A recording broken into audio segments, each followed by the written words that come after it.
I always thought I'd had to worry about my 3 daughters, but I never thought I'd have to worry about my son.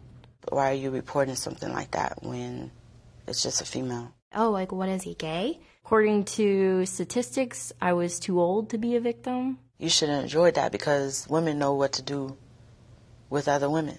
I can detect a sexual predator coming at me from 30 nautical miles away. It's a stranger in an alley, holding someone at gunpoint. The guy in the ski mask behind the bushes waiting for the lone person to walk by. Fight or flight. That's, if you're in a stressful situation, fight or flight. If it's not the male on female, the typical, what everybody thinks it should be, it is, it's okay. Well, sexual predators, sexual assault is an enemy.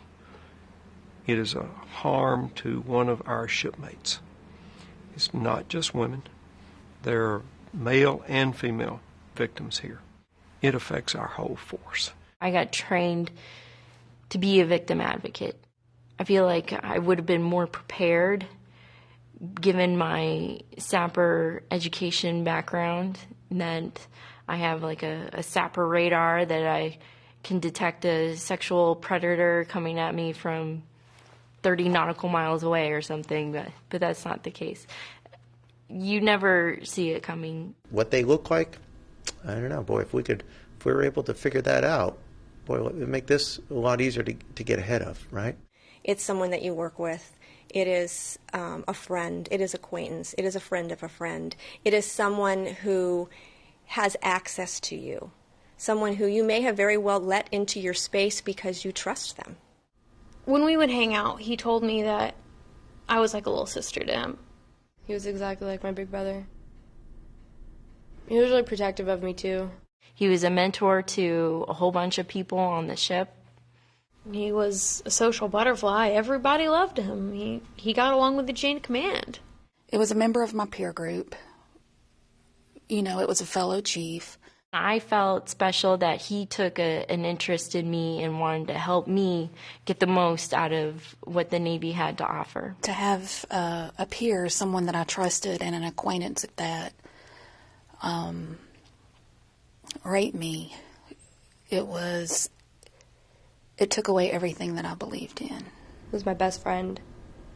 And so it's like, well, if he was my best friend and I trusted him, how am I supposed to trust somebody who's not my best friend? This is someone who was supposed to have your back, who was supposed to be your liberty buddy, who was supposed to be your friend, your roommate, your family member, your supervisor. So trust can take some time after that. Sexual assault can encompass a lot of different kinds of crime. We see rape of men on men, women on women as well. It's a very uncomfortable topic for people, and it's still very taboo. And people don't want to listen to it because it makes them uncomfortable. It could be male, it could be female, it could be enlisted, it could be officer, it could be civilian.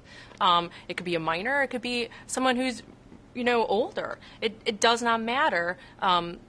Basically, any human being is at risk for being a victim of sexual assault. One of the guys that had been with me the night before had raped me during the night. My friend, who I thought was my friend, began to do things to me that were very inappropriate, and she didn't stop. And he lays next to me, and then he touches my leg, and he says, "Is it all right if I touch you?" And I say, "No, please don't touch me." Sexual assault doesn't discriminate. It doesn't care who you are. It doesn't care how old you are, what gender, what sexual orientation. It doesn't discriminate. We want a victim of a sexual assault to be screaming, to be punching, and to kicking, and clawing their way out. We're all supposed to be warriors. We have this warrior ethos.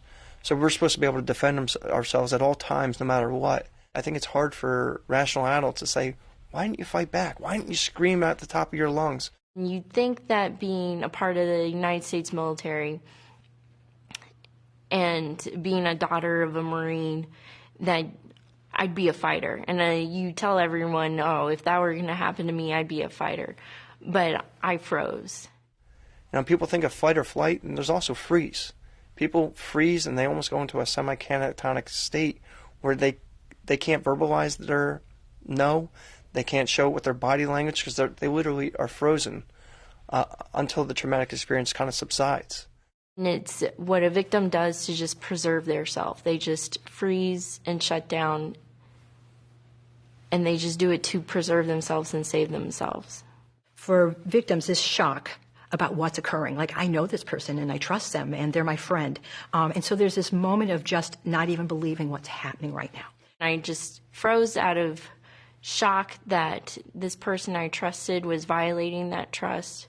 Sexual assault is the pinnacle of dominance. It's the pinnacle of power and control. It's about power. It's about, holding something over somebody. It's about I'll show them. It's not about them getting sexual gratification. That's how they get off, is they want that power and control. I was feeling like something bad was going to happen in the back of my head, but I didn't know what to do. At that point, I was just petrified. Sometimes individuals are in fear for their lives. And so what ends up happening is, since they're in fear, they will submit. You talk to the researchers, that when you interview victims, they'll say it was like I was having an out-of-body experience. I was watching it. I couldn't move. From the age of 9 to 11, I was sexually assaulted by the man that I called Dad. I actually had many out-of-body experiences. A lot of people will sit there and say that the victim will leave their body and they'll see it as a third person. I did that every day for 3 years straight. Every day. I was like, I'd literally just watch as a third person because that was how it didn't hurt. I think there are lots of things we can do to make ourselves less vulnerable. But at the end of the day, sometimes it doesn't matter what we do. If somebody has decided that they're going to harm us, they very well may be able to do that. Predators view sexual assault as a low-risk, high-reward activity, unfortunately. They think they can get away with it. And there's got to be a cultural change. There's got to be a cultural change from the top to the bottom in terms of we're not putting up with this, in terms of this is an attack, this is a crime, this is not something that just happens. The military is held to a higher standard. It's not supposed to happen here. Our folks are supposed to be upstanding, squared away people. We should not have sexual offenders in the military. That is just criminal, and it has to end, and it will end.